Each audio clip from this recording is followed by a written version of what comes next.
So now we're back. For those of you just tuning in, we're discussing Musts, Maybes, and Nevers, which is a book about the movies with David Picker, the author, who is one of the greatest producers of all time, I guess. And he's, yeah. Well, you are, David. I blush. Is this in black and white or color? I Color. blush. Yeah, I well, blush. I'm making you blush. Well, I do that to people. I like making people blush rather than cry, like Barbara Walters does. But anyway, we were just about to talk about the Beatles. Well, it's interesting. As I said in the book, it's sometimes better to be lucky than smart. I was also head of the, I was also head of the, our music operations, and we were looking to make a few low-budget movies featuring musical talent to maximize music publishing rights, soundtrack album, etc. And one of our chaps in London said there's a small group in Liverpool. Nobody knows them. They're called the Beatles, but I think they have a future, and I bet they'd be interested in making a low-budget movie. So I said, sure, it's okay with me. I mean, nothing to lose. So we negotiated a deal with Brian Epstein, their manager, to make 3 pictures at a very modest cost, and we'd share publishing rights, and we had the soundtrack album, and I put it on the pile of deals we've made, and now we'll start thinking about what we might possibly do. And a few months later, they performed at the in front of the Queen, and they were not the Beatles anymore. They were the Beatles, and we had them. And so the big question was, I mean, anybody would have made a movie with the Beatles. The question was what to do with the Beatles. And Brian came to me and said, it's not my world. You tell us, and we'll do it. And I made it. Very And smart of him, well, he was very smart. And I made a decision. We'd made a couple of low-budget movies with a director named Dick Lester. Oh, Richard Lester, yeah. But they were kind of on the nose, little tiny, no big deals. But Richard had done a very bizarre. The running, jumping, and standing still film with the... Well, it wasn't a film. It was just like an 8-9 minute short. Oh, okay. And it was called Running, Jumping, Standing Still. And what it showed was an incredibly exciting visual way to have fun for 8 or 9 minutes. It was an antic comedy, running up and down stairs, in and out of doors. And I said, I believe Richard is the one who should find a way to interpret the Beatles on screen. So I went to Richard. And boy, did he ever. Wow. Yeah, I went to Richard. He agreed. We made a deal. And it was Richard and his writers who came up with the concept of Hard Day's Night. We would have shot anything. I mean, of course, it was the Beatles. But it was Richard. Such a brilliant concept. Oh, well, Richard was brilliant. And I actually spoke to him a few weeks ago. Oh. Well, I sent him a copy of the book, and I wanted him to read it. He's retired, lives in the west of England. And we had a lovely... Was he an American? He was born in Philadelphia. I thought but so, you wouldn't yeah. know it. I mean, he spent most of his life in London. And Richard and his team came up with the concept and then executed the film A Hard Day's Night, and made cinema history because it was just brilliant. It was brilliant, and it captured on film the essence of who the boys were, and that's very, very unusual. Usually, they put a music group in front of a camera, they sing a bunch of songs, there's a love story attached to it. So Right, exactly. there was never... Would other people have done Beatles movies? Absolutely. But only UA would have done Dick Lester. And I'd like to think that's all your idea, because you were the one that put this all together. Well, the idea of having Dick do the Beatles movie, absolutely. I absolutely. Anybody else says they did that, they'll have a problem with me. Well, all right, okay, but I have no those. Tom Jones and the Hard Day's Night are 2 of my favorite films of all time, and the description of how you ran United Artists, you were the head of United Artists, is just so thrilling to me as somebody who was a screenwriter and somebody who wants to make films someday or wanting to know more about how you make films. You ran UA, I just thought, perfectly. That's the way it should be done. And you want to talk about that a little bit? Well, it wasn't my concept. Arthur Krim and Bob Benjamin established the way we did business. I inherited the job as head of production from my boss, their partner, Max Youngstein, who trained me.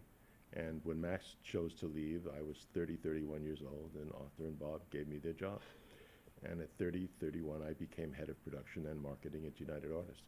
And I was able to make deals with filmmakers because I could give them something that the studios didn't even understand, which was the right to make their movies once we had approved script and budget and stay out of the process. I know. They had to show us. Unbelievable. Well, it was unbelievable to the studios, but the filmmakers obviously responded to it.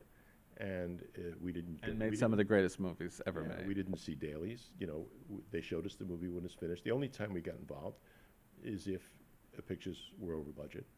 And there were some filmmakers, you know, who were extremely difficult to work with and who I on a personal level, didn't like. But nonetheless, you know, we dealt with a spectrum of filmmakers, the good, the bad, and the ugly, as you might say. And it was. But you always started from the script. Yeah, well, You from were the always idea, very from the idea, but also what I was attracted to and what I had the right to do was to reach out to filmmakers that I wanted to be in business with. Yes. And because UA understood something that the majors didn't, was that if we'd made films with European filmmakers in French and Italian, it got us better playing time for our American pictures because we also had Fellini and Bertolucci and Louis Malle and Truffaut and Ingmar Bergman as a European filmmaker, and none of the studios understood that. We were getting the best playing time for our American pictures because we were also delivering great product from European filmmakers. And the fact that I had been given that mandate, and the fact that I could go to Sweden and make a 3-picture deal with Ingmar Bergman, and go to Fellini and make a 2-picture deal with Fellini, and go to Bertolucci, and make Last Tango in Paris, it just gave us an advantage that the major studios didn't understand. Well, I mean, and Woody Allen was one of your. Well, Woody Allen, I saw his first 2 little movies, and I went to his agent, Sam Cohn, and I said, Woody Allen has to make pictures for United Artists. He'll have the freedom. All I want to hear is let him just tell me the story. I don't have to read a script. Okay. The budget is approved today. It's approved.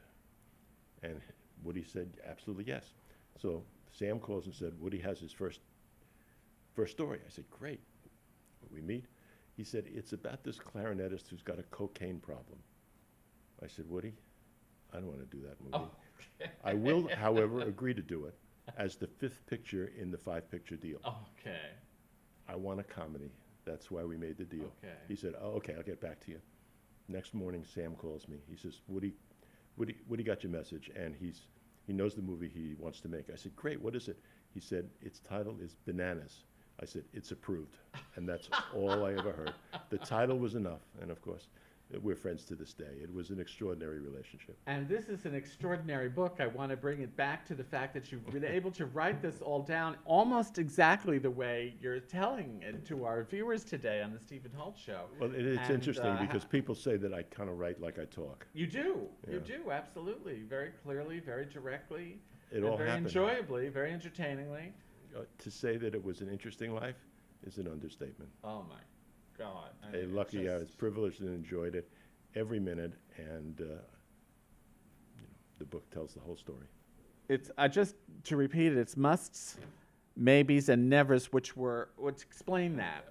Having lunch with Billy Wilder, the great director, Oh, one day, love Billy he made Wilder, for yeah. us some like it hot in the apartment and whatever, and he was European. He was Austrian, I think. yeah, he was from Austria, and he says, you know, David, he says, there's only 3 kinds of movies. I said, what do you mean, Billy? He says, listen, I'm going to tell you, 1, 2, 3, 3 kinds of movies. I say, all right, Billy, what are they? He says, musts, maybes, and nevers. And that's where the title came from. Oh, you couldn't get a better title for a book than from Billy Wilder himself. And I've always, all my life, been obsessed with the Oscars. And I've always wanted to meet somebody who was a member of the Academy. And you're a member.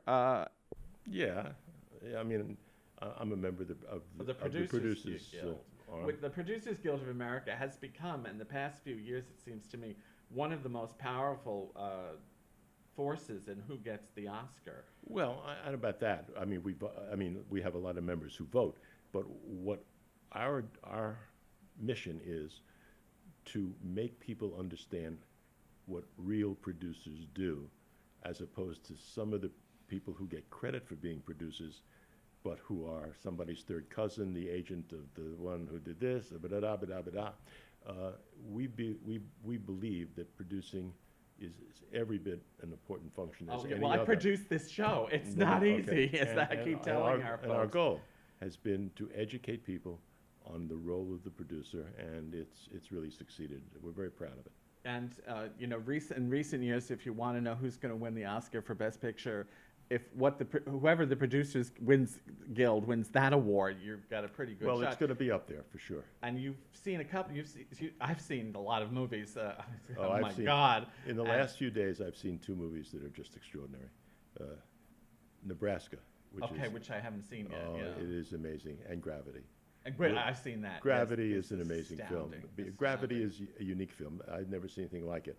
Nebraska stars one of my favorite people in the world, Bruce Dern. And it is a wonderful one. And I can't wait. I just want Bruce to get that nomination so Oh, bad he will. I can taste He it. will. Well, yeah, he will. Or when he he'll gets be it. nominated in supporting. We're not Well, sure. no, I don't know, but he's earned it. It's great. Those two movies make you so proud to be in the movie business. Yeah, and Sandra Bullock in Yeah, the Gravity, shows a are great. revelation. The pictures are terrific, and this is a good year. Every year's a good year for movies. Have I you love seen 12 movies. Years a Slave yet? No.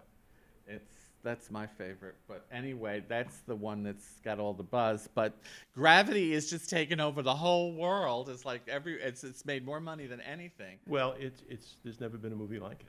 And you were saying about Gravity? Well, it makes you proud to.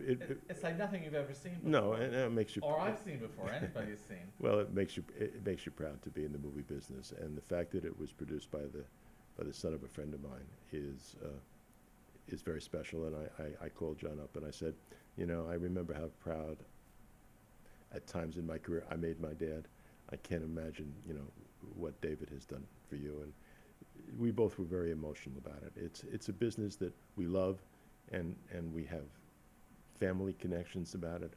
And there are times when we tend to embarrass ourselves in our business, but more often than not, quality reigns, and what a great year with Nebraska and with Gravity and some great stuff. Yes, and do you think Gravity has to be seen in the IMAX and 3D, which I assume that's how you saw it. If you see it on a screener, it's not going to do the same thing. Well, no, I saw it in the theater, obviously. And I did It's always too, better yeah. to see a movie On on a big screen. Yeah. But on the other hand, you know, sometimes you do have to see them. I know that often I have to see the foreign nominations. They're not playing around, or if I miss the Academy screening. But there's nothing like the experience of being in a dark theater. No, and there's nothing like the experience of talking to David V. Picker, the author of Musts, Maybes, and Nevers. This is one of the most important books probably ever written on producing movies, what it really takes. It's so enjoyable. I can't recommend it enough. It's a must. It's a must. David, thank you so much My for pleasure. being here Thank you today for on coming. this Stephen Holt Very Show. much.